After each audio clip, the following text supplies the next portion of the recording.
In light of what is currently happening in Syria, it is necessary to ensure the continued coordination between the Russian military and the IDF.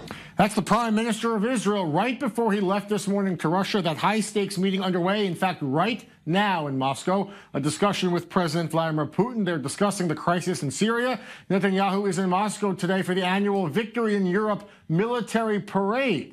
Israel reportedly behind dozens of strikes in Syria in recent months, targeting Iranian military drones and long-range missiles that are being stored on Syrian bases. It's worth noting today's military parade, aside from the pom-pom music and the marching, it also features the S-300 and the S-400 air defense systems. Joining me now from Moscow is correspondent Julia Lubova. I want to ask you, Julia, first off, will Russia, in fact, be installing those S-300, perhaps even the S-400 systems in Syria to protect Syrian bases from future Israeli airstrikes? Can Netanyahu prevent that from happening if Putin wants to move the S-300s in? Well, back in April, the Russian foreign minister said that Moscow might consider supplying S-300 air defense systems to Syria. This was following the US-led military strikes on Syria over alleged use of chemical weapons. And Russia said it no longer had a moral obligation not to supply them to Syria. And Moscow says this would be to prevent any future attacks on its ally Assad. And of course, as you mentioned, Benjamin Netanyahu is in Moscow today for talks with Vladimir Putin.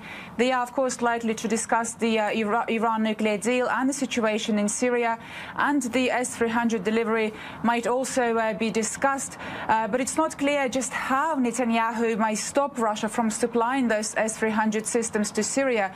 Russia has invested heavily in Syria and has completely rebuilt Syria's air defense system. So we will have to wait and see what comes out of their discussion. Julia, Netanyahu reportedly, ordering strikes deeper into Syria than ever before, deadlier strikes than ever before. But what does it mean for Netanyahu today, of all days, to be in Moscow, to be at this military victory parade? It's an important event, an important honor. What does it mean about the personal relationship between the two men?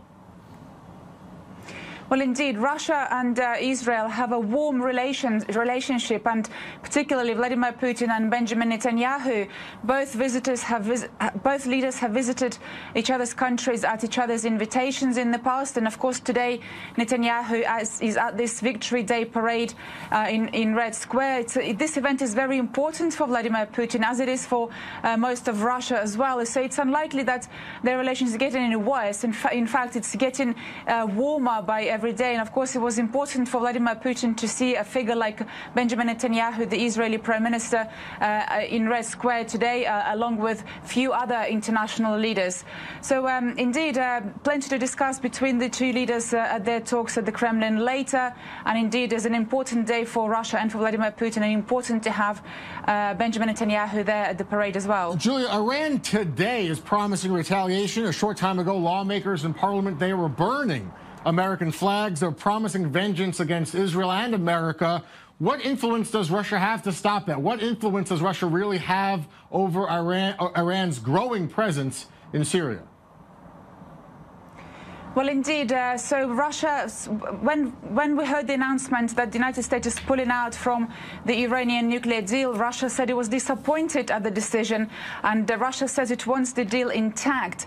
And Moscow is now saying that it will work with other signatories to the deal, like the United Kingdom, France, Germany, and China, and will continue its cooperation with Tehran as well. And Moscow said it hopes that Tehran will refrain from taking any haste actions in response to that. And also, of course, as you mentioned, Russia and Iran, along with Turkey, they cooperate closely on Syria, and they have launched a series of peace talks in Astana, the capital of Kazakhstan.